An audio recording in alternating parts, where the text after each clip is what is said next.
Hi, everyone. Welcome to Jasmine's First Impression Sports Talk. And today we have a great show for you in store with my amazing guests, my father and Jeremiah. So let's get started. Welcome to Jasmine Pollock's First Impression Sports Talk, the fastest growing sports talk show in the country. And now, here's your host, Jasmine Pollock.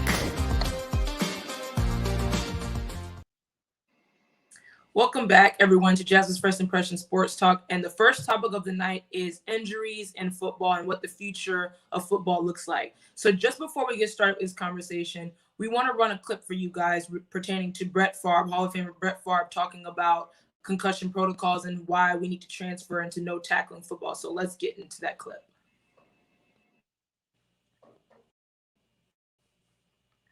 Mom, Dad, let's talk about tackle football.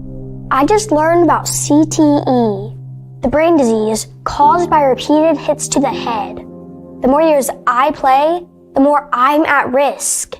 If you put me in tackle today... By the time I'm a senior in high school, I'll have played 13 years of tackle football. I could already have CTE, and it will continue to destroy my brain even after I stop playing. So by the time I'm your age... I could be fighting depression, struggling to keep my thoughts straight. I could become violent, even towards my own children. When I'm your age, what will matter to me is not my youth football career, but that, like you, I'm a great parent and I can provide for my family. So please, keep me out of tackle football until I'm 14.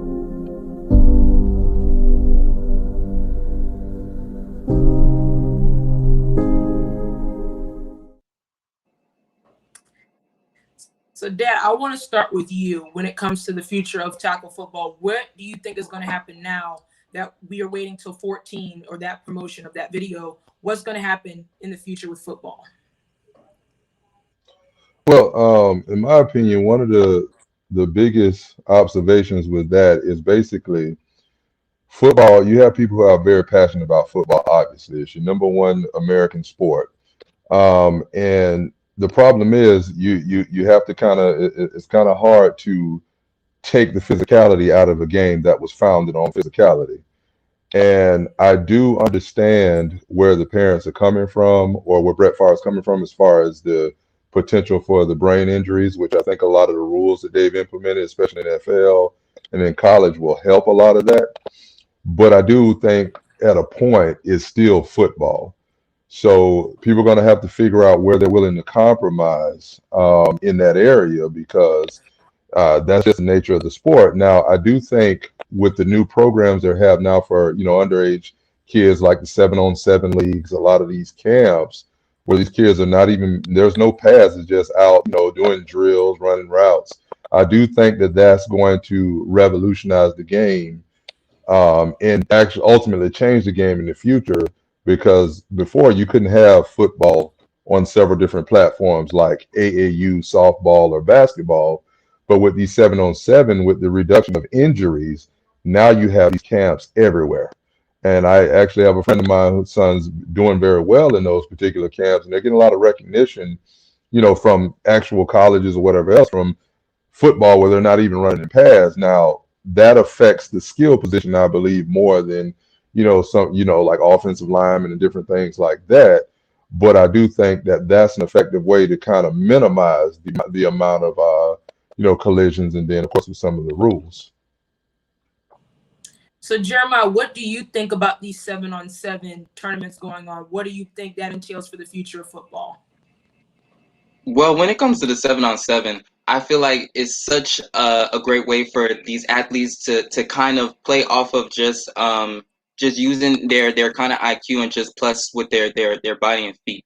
I feel like when it comes to 7-on-7, more than you thinking of tackling is more of you making kind of the right plays when it comes to receiver, or when it comes to defending for the defensive backs or the cornerbacks and other things that's like that, to kind of get a mindset when it comes to that.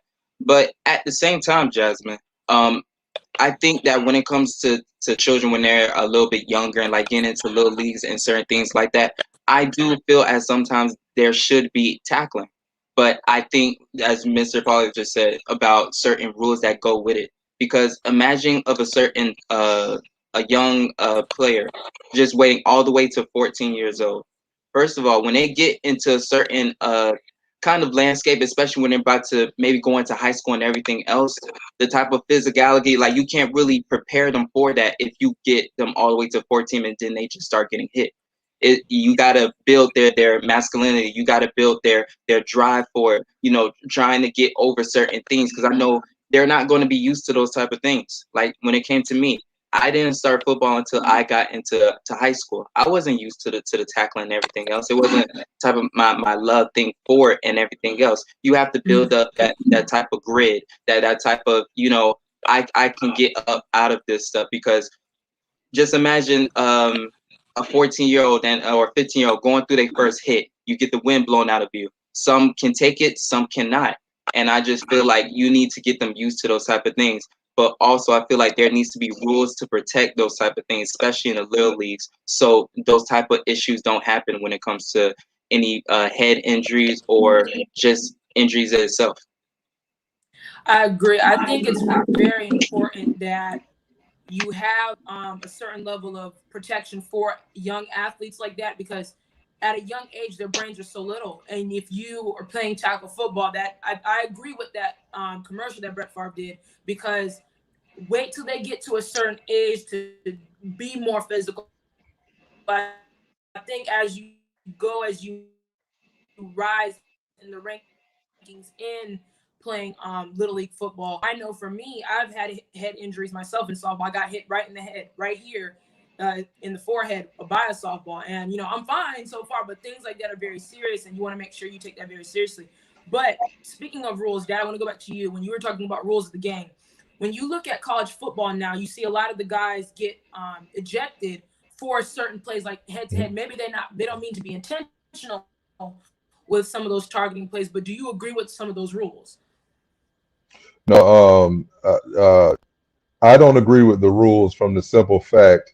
Well, here, let me say it like this. So, as far as those rules go, now we're trying to split hairs on full speed football. Okay, so if a person is running full speed to collide with another player, and that is, tackling techniques or whatever you want to call it, it's really difficult to play any of those types of positions, safety, linebacker, or whatever, and not hit. That's what you're born and bred to do. That's what you're built to do. That's what you're coached to do. And these flags are getting called, and these guys are getting ejected without even the full story. So basically, you'll see a guy clearly get hit by a shoulder, but that's not. We're seeing it on replay. In the full speed of the game, the refs looking at it as, boom, he just got hit. And even when they go back to replay it, some of those guys are still getting ejected because, it was a shot to the head. And if you look at it, a lot of times when those receivers catch the ball, or the offensive player, I should say, has the ball, and they turn around to brace for the hit, they scrunch down and their head is usually in the way at that point, because that is the number one thing. You try to protect yourself, but then it gets seen as targeting or whatever else. And I just think that in that sport, you can do the best you can, but you're going to always have a level of physicality with football, because that is the nature of it's just like baseball. It's like, hey, we're gonna start playing baseball with Nerf balls, or playing baseball with plastic bats. It won't work, because that's not the nature of the game. So, and that's basically it with that. So Jeremiah, what do you think pertaining to that, far as the physicality of the game and these guys getting called for targeting? Do you think that the rules are fair, and do you think that we are making it softer, would you say? I would say in somewhat that we are making it soft. Don't get me wrong, because certain players actually do be targeting when it comes to their intentions, when it comes to a lot of things. But at many times, I feel like they're getting out of hand with these flags when it comes to the targeting rule. You have so many of these players; they go off of their adrenaline, and their momentum just takes them. Just imagine, like on the play, a quarterback passes to a slant, but you already see the middleman already coming up, and he can't really stop himself in time, and he's already going at a full speed and stuff. And I just feel like when it comes to those plays at itself, they're not intentional. And I feel like, the refs should go a little bit easier on those calls instead of, ejecting, because at certain points, those things, the players don't really mean that well when it comes to those type of things. Like, they don't mean to injure that person or mean to be coming in that fast, but they're just doing what the football play is, and just getting there before the person is supposed to get there, and making the hit, and actually making their coach happy and everything else. But I just feel like they need to go a little bit lighter on that. But I do understand their kind of issue when it comes to the targeting, especially even when it comes to the quarterback as well. I agree with that, and I think that the targeting plays are so.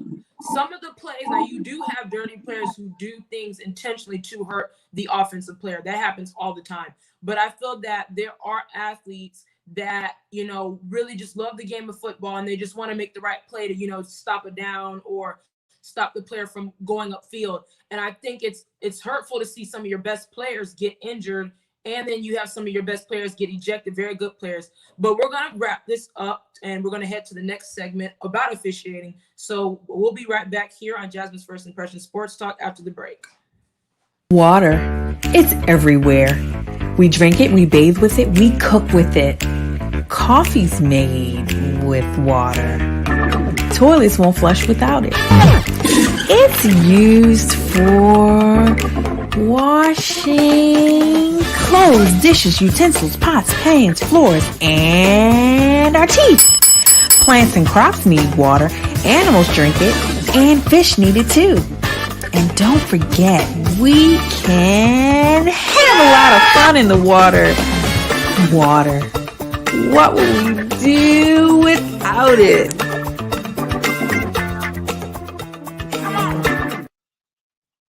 You're watching Jasmine Pollock's First Impression Sports Talk. Stay in touch with Jasmine on her social media channels to see videos, featured guest interviews, and much more. Find Jasmine on LinkedIn by searching Jasmine Pollock. On Instagram, it's at GameSpace_sports. And you can find Jasmine on YouTube by searching GameSpace Sports Content. First Impression Sports Talk airs each Monday at 8 p.m. Eastern. You can see the show live on YouTube, LinkedIn, and Facebook.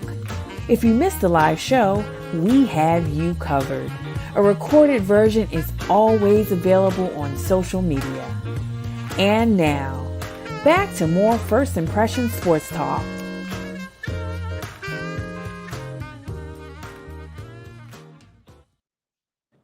Welcome back, everyone, to Jasmine's First Impression Sports Talk. I'm here with my guest, Jeremiah Nixon, and my father, Johnny Pollock. So back to officiating. So this is the new segment we're going to head into.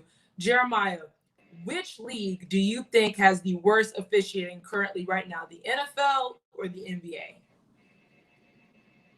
I would say the NBA for right now. The reason for I say the NBA is because of, I would say, the officiating and when it comes to the players. There's too many times that I see different type of technicals that I would see, like so many of the frustration when it comes to after games, when it comes to the fans, and just not liking the way that the certain games go because of certain things that's like that. Either if you make a certain play, if you talk to your coach or say a curse word, a certain thing, it's really the level of sensitiveness that they just would throw a technical on you, or just penalize you just for the smallest things. But I do give the NBA credit when it comes to fixing certain rules when it came to actually the refereeing when it comes to players when they force themselves to draw fouls. Like you'll know, like the James Harden, the Dwayne Wade, when they do the step back and then pump fake and then make you lean into you to make you foul them, or how Trae Young goes around certain screens and then hits like a certain stop and then shoot a shot. Like, I'm glad they do those type of rules so it doesn't seem so sensitive, like, and it can actually get back to the aggression that it used to be. certain times, especially during in Michael Jordan days in the early 2000s and stuff, these guys were brawling and a lot of different things, not just in meaning with fighting, but they was going after each other, and there wasn't many fouls called when it came to certain things because it was just the competitiveness, the aggression. That's the things that us fans and everybody would love, and even the players, because it's the certain drive and everything else. And I think it needs to get back to that. I agree 100%. Being that you mentioned Michael Jordan in the 90s, Dad, you watched all of those NBA games. You watched all of those leagues that happened back then in the 90s. So, Dad, what do you think about officiating NBA now and how it needs to change? Well, my number one problem with the officiating in the NBA is simply because it's I wouldn't say it's soft. I just think that the NBA it's like almost like wrestling. There's a lot of falling back where guys are not even touching each other. And a foul that I just do not care for is the foul when a jump shooter goes up into a defender and they call the foul on that. That makes no sense when the shooter actually initiates the contact. Um, and with a game that has a smaller arena, you would think the replay system, they would get a lot more of those calls correct, because some of those calls do influence the flow of the game. And I think they need to really look at that, especially. And I think that certain flop fouls should be penalized with certain fines because it can change the game based on a person's floppiness become an act. And now that flopping's been around forever, but it seems like it's even more now. And also, the step back shot that James Harden does.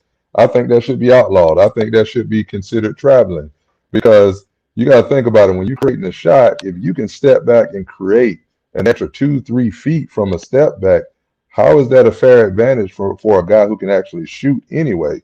Now, I think you should have to be able to create your shot off the dribble and go up and make your shot, not be able to step back to add extra space without putting the ball on the ground or the floor, I mean. So that's just a few things, and it's too many divas, too many inconsistencies because some referees allow the players to play hard, some of them don't. Now that can be said for the NFL as well, but as far as basketball, it is night to night. You'll see it. It's like, what are we doing? What's the flagrant? What's not a flagrant? This person, it's just too much, and they need to really trim that down or utilize their replay for what it's intended for. I agree, but we do see a lot of times in the NFL where there has been some egregious plays where players just like, why was that not called? For example, when the Saints and Rams playing the NFC Championship game, we clearly saw that was a personal foul on that defender. I forgot the defender's name, but that could have officials put the game in their hands. But you never want to see that. You always want to see what team can come up or overcome coming down like that. So that was very unfortunate. However, I do agree with both of you that the NBA, I think, has the worst officiating because when you look at it, compared to early 2000s, like you said, Jeremiah, in the 90s, a lot of those guys you could defend. Like the people were defending. There were serious defenders back then. Not saying there aren't serious defenders now, but that's why even though I'm not the biggest fan of Patrick Beverley, but what the intensity he brings to the game is something that the game needs, and him being aggressive, him being like that, not too aggressive, but he can't get overboard. But we love to see days it's like you're catering to the shooter. And that, like you said, you're talking about James Harden doing the step back, and you're just like, that should be traveling. I didn't even think about that because it's like, you're trying to create space and, get the defender off of his balance and you make a shot. And then as you do the step back, you can go into the defender. It's not fair. So I think with that, that needs to change. And also there's a lot of ticky-tack calls. Like, if you slap someone's hand while they're going for a layup, that shouldn't be a foul. That's you. If you miss the layup, you just miss the layup. Like you see all the time, like, when you see Embiid go for a layup and a guy taps him, it's a foul. He's bigger than the other guy. I mean, if you didn't make the layup, you just didn't make the layup. But I feel like there are some egregious plays. There's some serious plays that do need to be, looked at. But as you said, the officiating needs to be a lot better. And then the instant replay, being that the arena is small, being that you're able to, see it right then and there, and the fans even see it in the arena, you should go back and look at those plays and say, hey, this is what needs to change. But do you guys think that, being that we're in the era of shooting, I'll start with you, Jeremiah, being that we're in the era of shooting, do you think that has a lot to do with, a lot of these plays being ticky-tack, a lot of these, officials going back? And do you think we'll ever go back to that era of playing that tough basketball that we once seen in the early 2000s and in the 90s? Well, when it comes to that, Jasmine, I mean, it's gonna be so rare because right now today, there's only a small percentage of a true center, a big man that was the type of dominance that was just like Shaq, throw it down, or like the other ones that just came before, Tim Duncan and stuff, that didn't have to rely just so much on shooting as many times. And everybody and their mom, they want to be behind the 3-point line, and my dad always tell all the time, get your big butt inside the paint, post up, and do what you like came there to do. Especially with a big height like that, and how much they could be a dominance and everything else. Because I know after, when it became, like I say, the 2010s and everything, when it came to after 2013 and 14, when it became such a Golden State that everybody wanted to mimic that. Oh, we got to have shooting. Even when it came to even stars and everything, it's like nobody wants to pick up 3-pointers on free agency. It's mostly like, we just have these guys, we're gonna just teach them how to shoot 3-pointers, when you can't do that each and every time. Everybody has to play a certain position, because I feel like a point guard should play a point guard, shooting guard, a power forward, and a center. You play your position. I don't think that such a power forward, only a small percentage, as mostly a LeBron or maybe a KD or Carmelo, that can has those good percentages from the line, but not everybody can actually do that, because I just say you have to play your position and play your role. Right, I agree. And if you notice, the past two championships, Milwaukee Bucks and the Lakers, they were not good 3-point shooting teams. So, Dad, do you think that, being that these two teams, is it now like, okay, we're taking a step back from the three, or the three is not as important, since these last two teams, who are not good 3-point shooting teams, won the championship? Well, just to kind of piggyback on what Jeremiah was saying about that in the 3-point shot, you can just look at the anatomy of it, the physical makeup of a lot of the guys coming into the league. You're not really seeing these big bruising Shaqs or guys like that in the league as much as you did in the past, because it's going more to a finesse type game.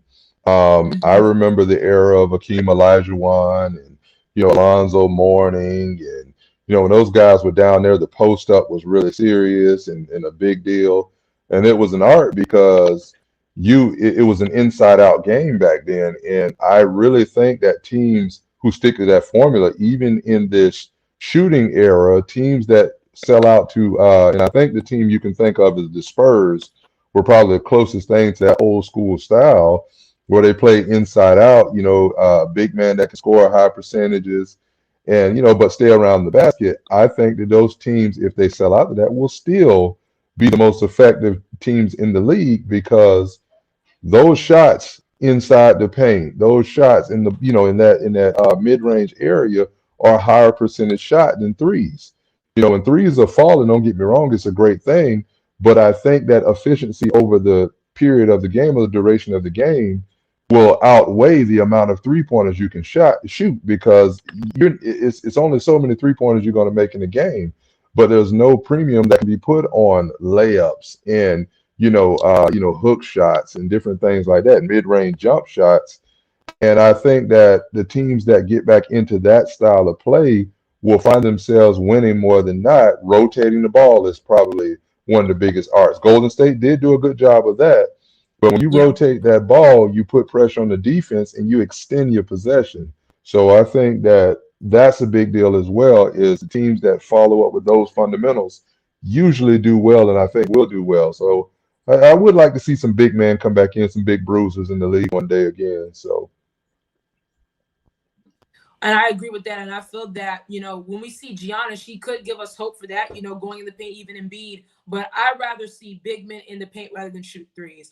But that wraps up tonight's show. Thank you, Dad, Johnny Pollock, and thank you, Jeremiah Nixon, for being here and having this great conversation about, NBA and NFL officiating and, the future of NFL or football in general and injuries. So I thank you guys so much for joining me.